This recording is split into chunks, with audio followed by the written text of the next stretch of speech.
Okay. Hey, well, welcome back to the Happy Trekkers channel. My name is Mike, and we are with Greg Brady, real name. Greg and I have known each other for 10, 15 years, give or take. It's been a while. We actually know each other from Florida, where we both used to live, and neither one of us live there now. But Greg is in Thailand. He's in Chiang Mai. So we're going to talk to him a little bit about what it's like to be an American expat, to move to Thailand, and some of the various the ins and outs, the goods and the bads, and that sort of thing. So welcome, Greg. Thanks for joining. Well, thank you, sir. So, Greg, tell the audience, I know, but tell us, the audience, a little bit about, first of all, why did you move to Thailand, sort of in a nutshell? Okay. It had always been my plan from my 30s to retire in Italy. I visited Italy, fell in love with the country, loved the food, loved the people, and that was my end game. And I got an agent. I'm a real estate broker in Florida, still am, believe it or not, even from here, although that's going to change in June, getting a new broker to take my place finally after a year. And one of my agents was from Thailand. And she really impressed me with what kind of a quality person she is. She's a Buddhist, and, you know, they act a certain way. And, you know, she was telling me about her home country, and I started to investigate. I'm a research guy. I used to go to the library all the time when I was a kid. Now I get on YouTube right, and look at vlogs and learn everything I can about a new topic. I love to learn. And I learned about Thailand. I was like, whoa, this place is pretty cool. I'd never been here. I've traveled pretty extensively, and I've never been to Thailand. So it interested me, and I booked a trip for 3 weeks back in November 2019. And in those 3 weeks, my retirement goal shifted from Italy to Thailand. I fell in love with the country. Oh, yeah, absolutely. Now, you had been to, I think I remember you having gone to Italy yes, a handful of years back, right? Yeah, 2008. 2008. Okay, so it's been a while. Yep. So you knew what you were going to get into in Thailand or in Italy, and loved it. Right. We talked about the food and everything. You're a foodie like I am, which Correct. Probably shows. Yeah, that's right.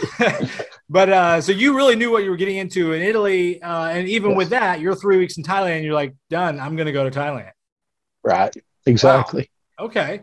So you never lived it's there. Also, I'm sorry. It's also got the food and the culture. It had everything I liked about Italy, much cheaper.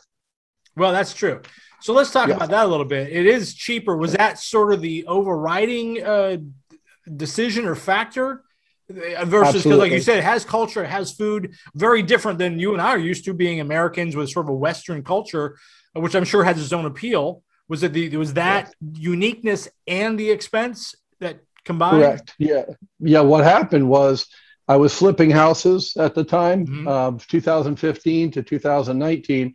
I primarily made my money buying houses, fixing them up, and selling them, real estate, as well as doing the brokerage. But the money came from flipping. And I had figured out that I needed 10 Airbnbs. First of all, let's go back. I needed 20 rental units to provide the income to retire in Italy. I was going to buy a working vineyard for about €1.5 million and run an agro-tourism business where you and your wife come, stay in an old 1700s brick farmhouse, make your own wine. We bottle it up, case it, put a private label on, Smithgal house wine or table wine, whatever, ship it back to the States for you, right? That was it. I had very definite plans. And I figured I needed 20 rentals for that. Then Airbnb came along, short-term rentals blew up. And I found that I would net 2 times as much on an Airbnb as I would with a monthly rental. Okay. So now I only needed 10 rentals instead of 20. Oh boy, I'm excited.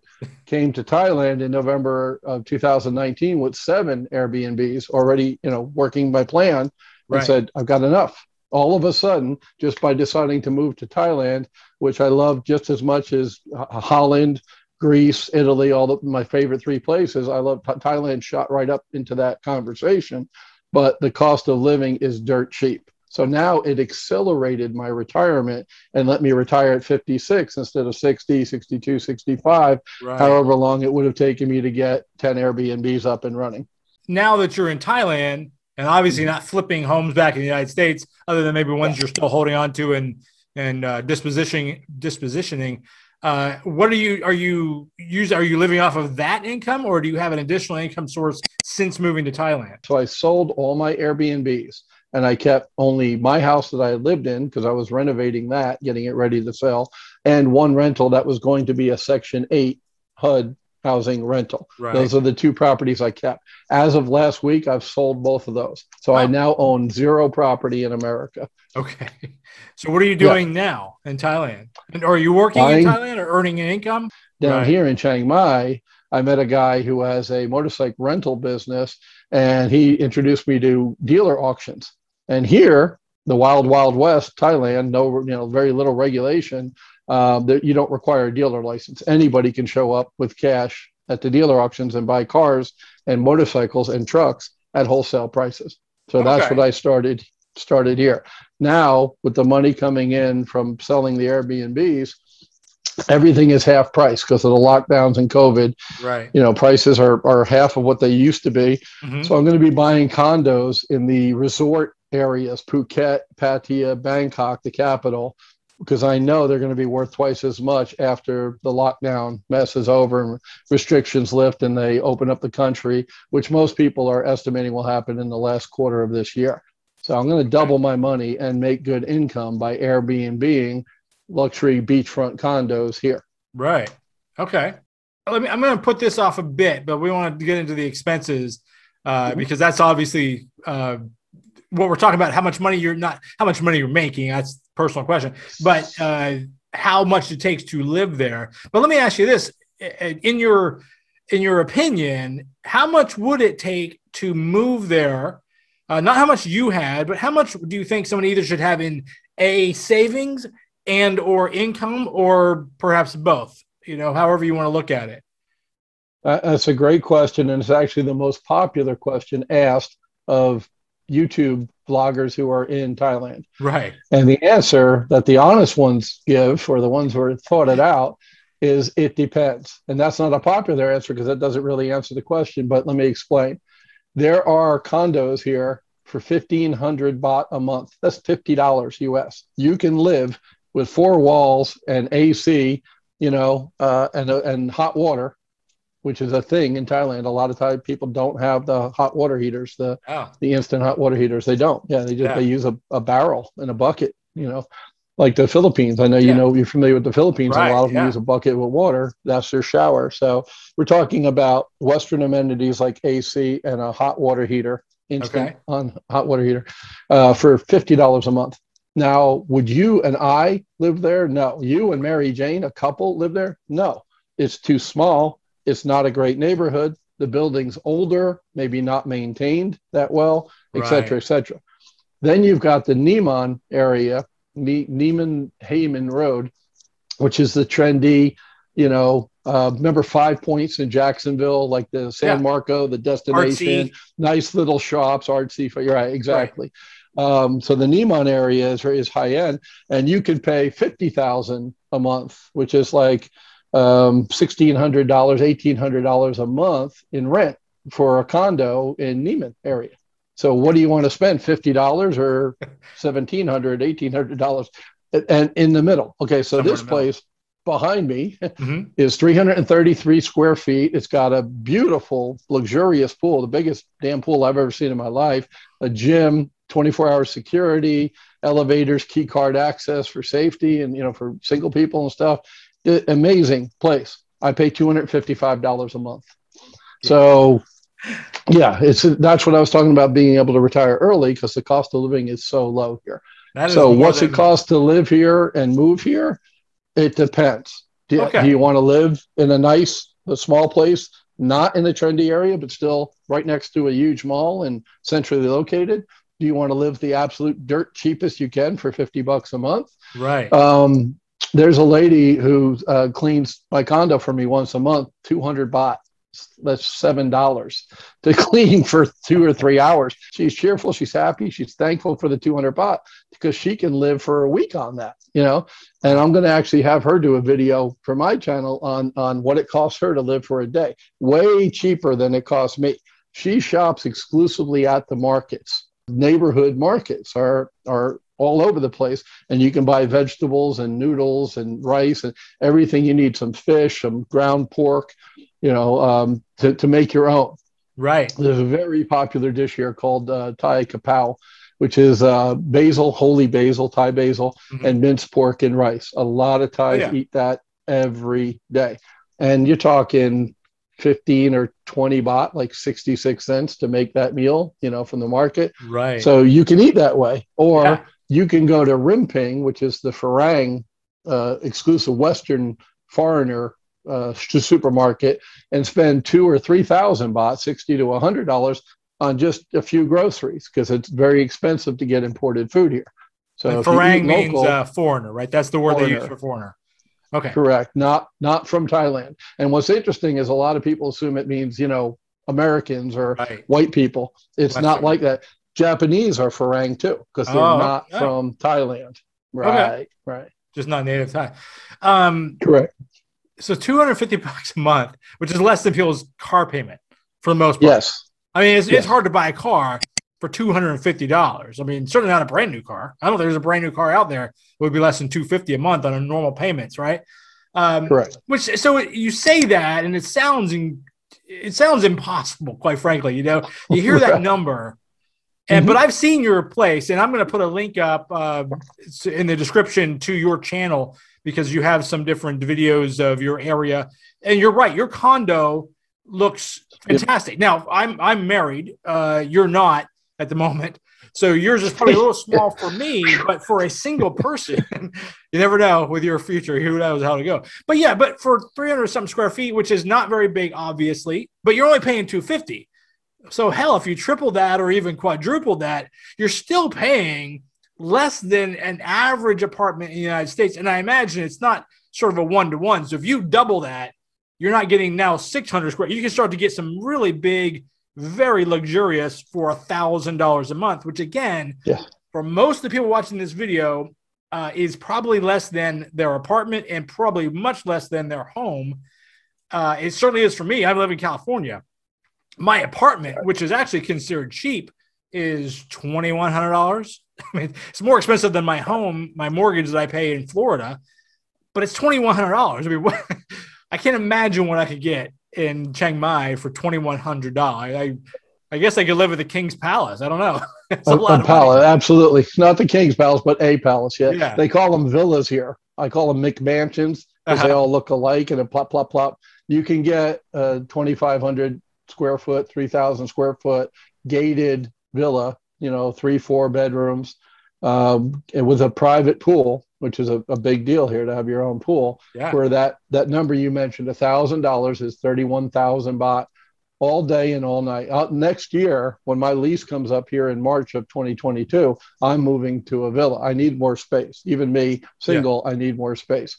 Just for cooking in the kitchen. The kitchen's too small for me. But I just wanted to move here, kind of establish roots, and it's fine for the time being. But I will be moving to a villa, and I've been pricing them out, and it's 25,000, which is less than 1,000 US baht, to 35,000. So right around that 900 to 1,100 a month, you get a huge new house with a private pool all day and all night. That's not hard to find here. So give me give me a ballpark, and then we'll go break them down. Ballpark idea. What do you think you spend a month to live there? Sort of all in. All right. Rough idea. And we'll break it down in a second, but just if you can throw a number out. I'm doing the math now. So it's 8,000 baht, which is the 255 bucks a month for here. My electric bill came in, and the first one was like 40 baht, but that was like a prior, the bill in arrears type deal. So my real bill was 800 baht, which is $20, something like that. Internet's 259 baht. That's $8.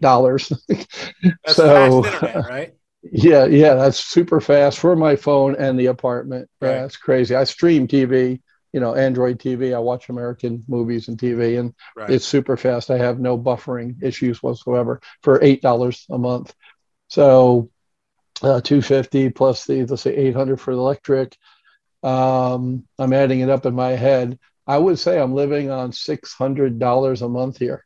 Jeez. That's with going to Western places, and spending, $20 600 baht on food, which is crazy here. You can get a plate of pad thai for 40 baht here easily, all over the place. That's a little over $1.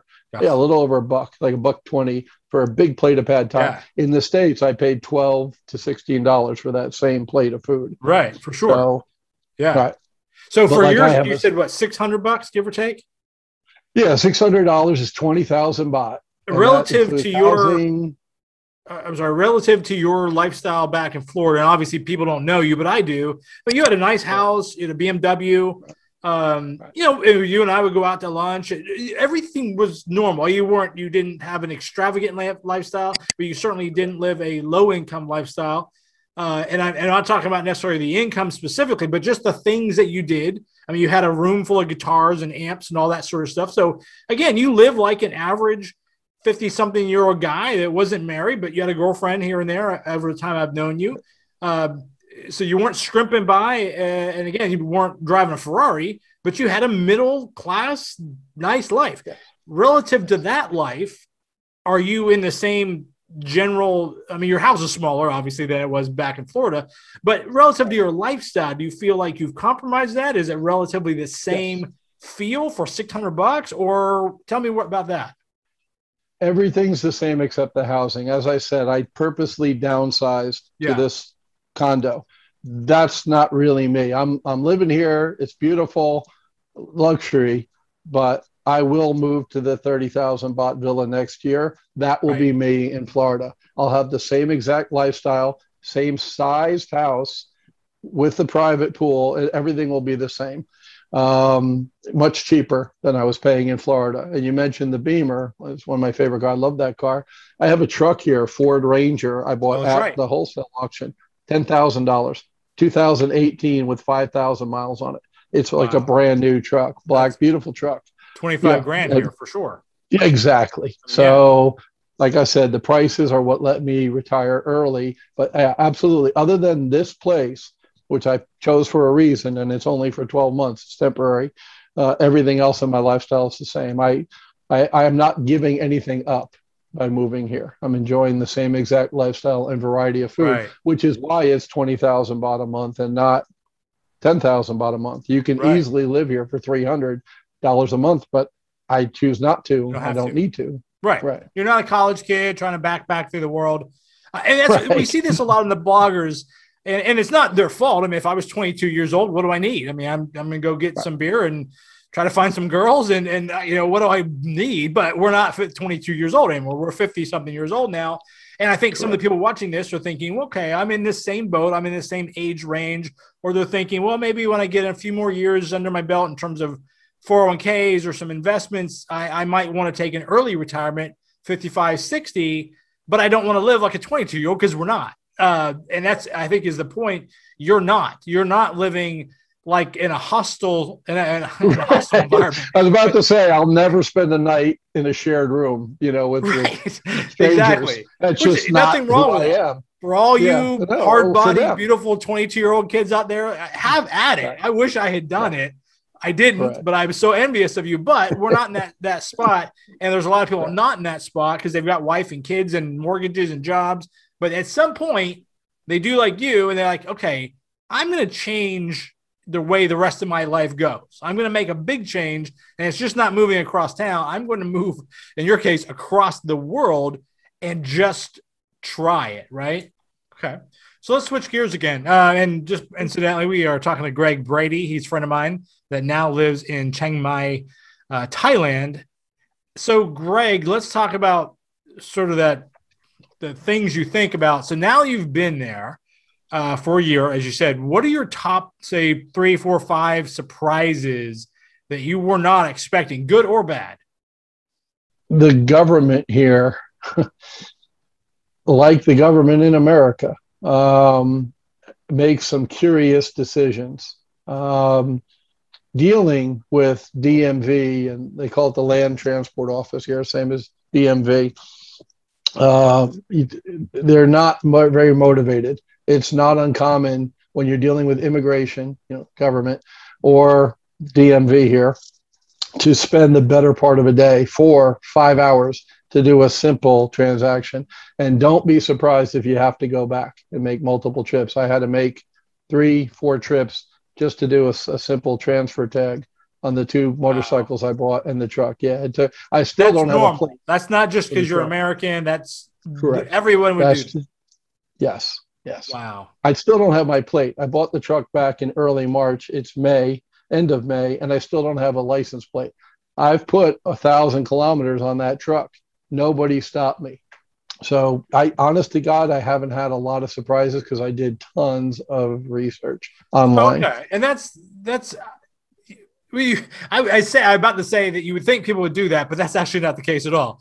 A lot of people don't do as much research. They do to a degree, and then they get there and I guess maybe that's to be fair to them. They don't think about DMV. They don't think about, or they don't think about what will be different. And I think of like, well, if I move to any city in the United States, any city whatsoever, I know that getting my power turned on is going to be exactly the same process. I'm going to call the power company. I'm going to give them my address. They're going to say, okay, we have a guy there Thursday, turn on. I'm going to pay a deposit or not pay a deposit. And that's it. I mean, it's the same everywhere. It's not the same everywhere in the world. So sometimes I think we forget that every city in America is not every city in the world, and things that we take for granted in the way that they work, not necessarily that they're good or bad. We just assume everything would be as the same way, even though in our heads we know it is different and therefore should be different. It's just the way it is. Right? It's normal. It's the standard operating procedure. Nobody complains because they're all used to it and they just deal with it. The Buddhist, 95% of Thailand is Buddhist, and that mentality is just, it is what it is. And I fit in better with that than I did in America. I'm a very laid back person. Things don't bother me. So let me ask you this. So those are the surprises. What about America? United States specifically, you and I are both the United States Americans. What is it that you miss about the U.S. or Florida or Jacksonville, where you're from, where you've lived the last many, many years? What do you miss? Two things. One, primarily, and that's like 95% of my answer, is the people. I miss hanging with friends. I had a pretty big network of real estate investors I used to see at meetup groups, pre-COVID, obviously, and I miss that. So I miss the people. I miss my friends, number one.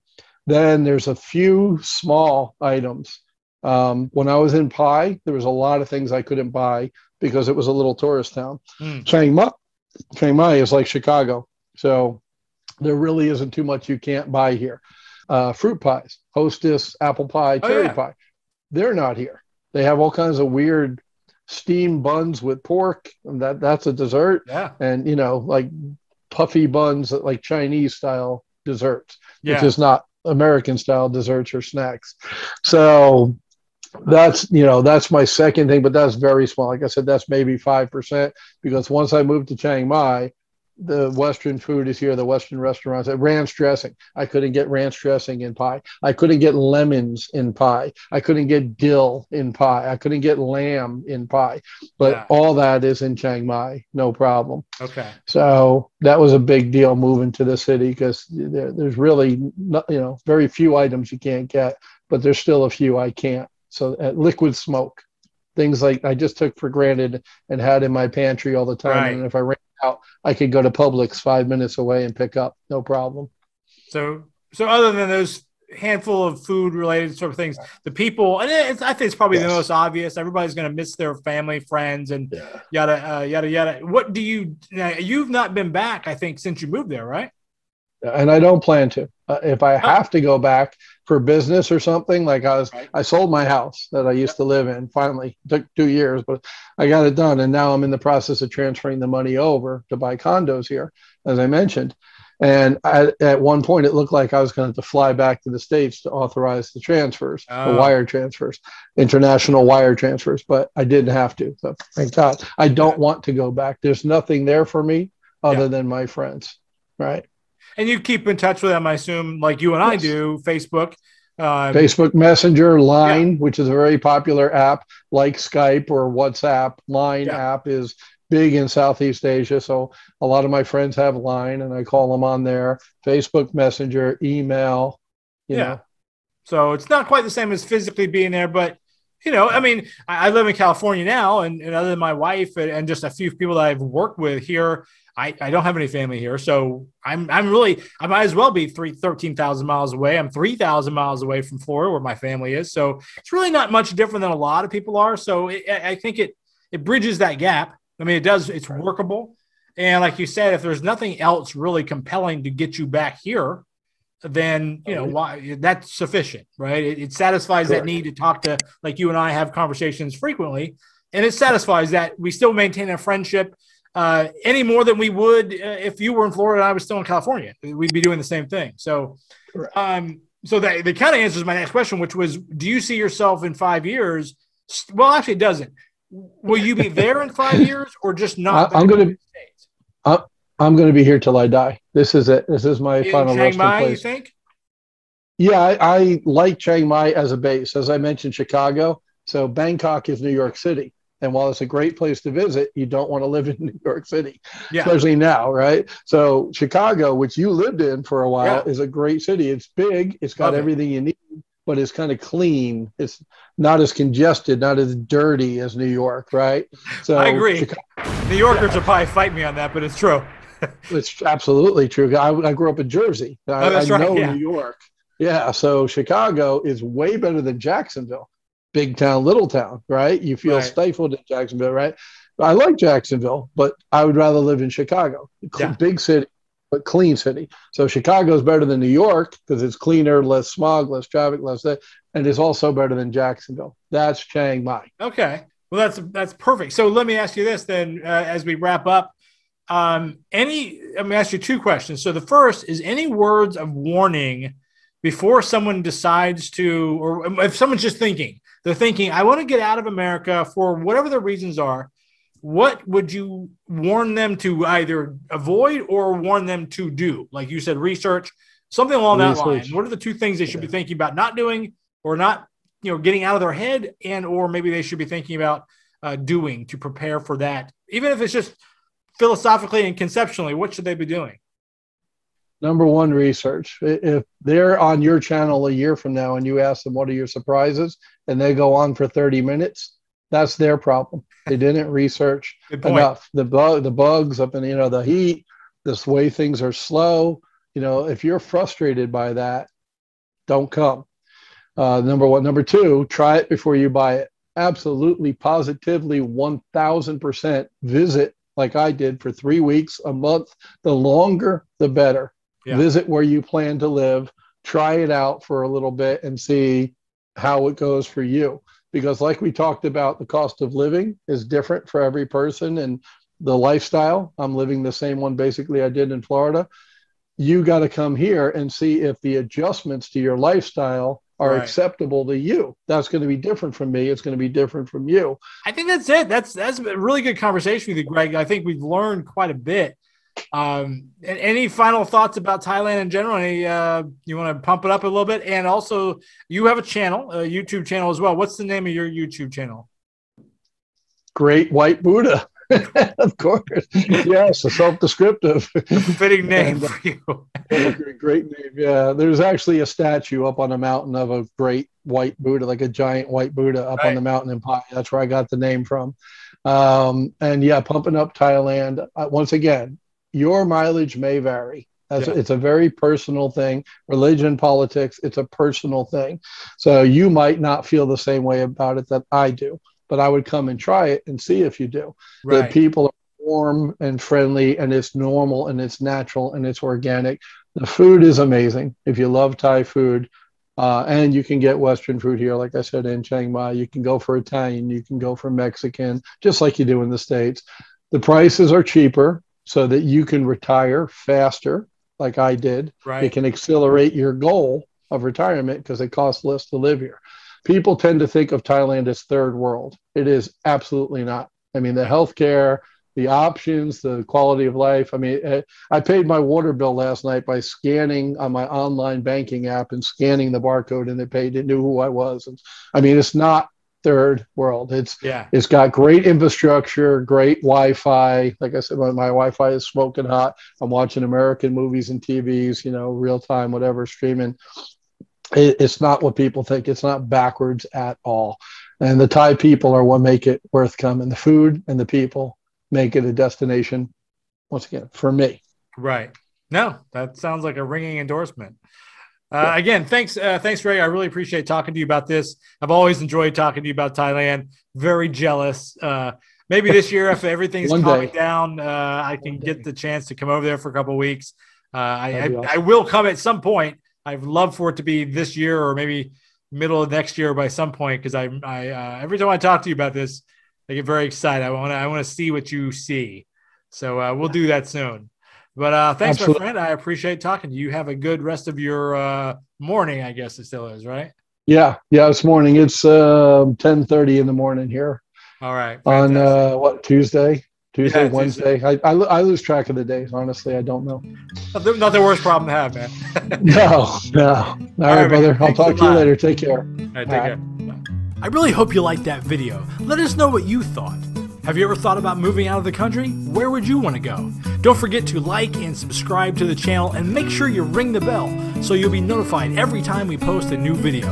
Until then, keep on trekking.